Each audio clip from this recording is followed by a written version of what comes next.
Well, I was on a camping trip with my sister when I experienced my first symptom, which was tingling in the tips of my fingers. And I just thought I had slept on my arm or something.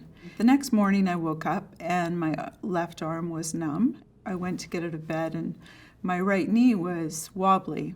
The time frame between when I first started feeling the tingling in my fingertips to being diagnosed actually was 48 hours. I was in the ICU for just about 10 days, and then I went into a regular ward for another week to 10 days, and then I moved to the rehab unit at another hospital for, I think it was there 3 weeks. GBS is like, as it advances, it's like being a 4 or 5 month old baby. They reach out for things, but they may not be able to grasp them. They can hold their head up kind of wobbly. They've got this big head and this little body, and they can't sit up. You have this body, but you're not quite in control of it yet. The treatment that I received for GBS once diagnosed were 5 days of IVIG, which is immunoglobulin therapy delivered intravenously. It's like a little boost to your immune system with someone else's rejigged, remixed antibodies. The hardest part at having GBS was having to ask for help. I was raised to be a very independent woman, and some might call that stubborn, but asking for help was hard. The best thing that has come out of having GBS has been losing my career. I have gone back to school for counseling and psychology, to become a therapist, which was something I always wanted to be when I was younger. So it's opened a whole new world and a new door. I was removed from my position just after I received the clearance from the neurologist that I was able to function normally.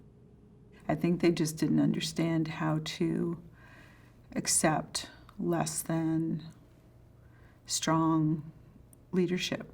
Somebody that, due to brain fatigue, stumbled over their words in recovery, or wobbled, or couldn't write properly.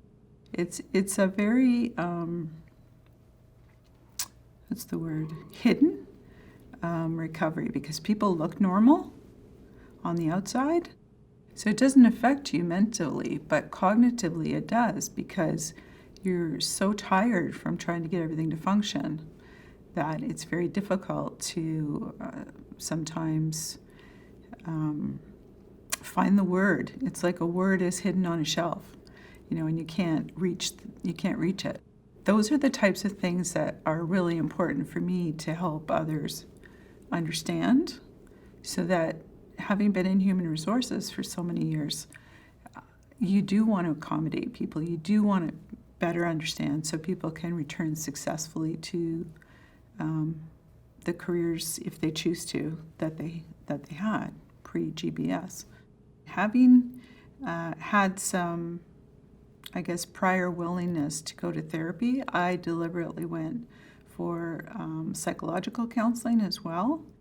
It's a pretty traumatic loss. You lose a part of your life to GBS and CIDP. And some people have not had experiences with tremendous personal loss before. So things that got me through when I couldn't move were mindfulness and meditation. 70% of people with GBS and CIDP are still 10 years out suffering from chronic fatigue. So learning to manage and cope with chronic fatigue differently in a creative way, so that they can do the things they really want to do in life and still enjoy life. More people grow after a major trauma than recede, and that people get stronger through adversity. And the majority of people I've met, both in rehab and following, it's very true. People become stronger and they get to know themselves better. And so there's a lot of positives out of a major health challenge. There are a lot of humbling, embarrassing moments where all of your personal space is completely invaded, and it takes strength and courage to manage through those times, but they won't last. You will get through it, and you will get past those moments, and you'll learn to walk again, and you'll learn to do all these things again, and life will be better.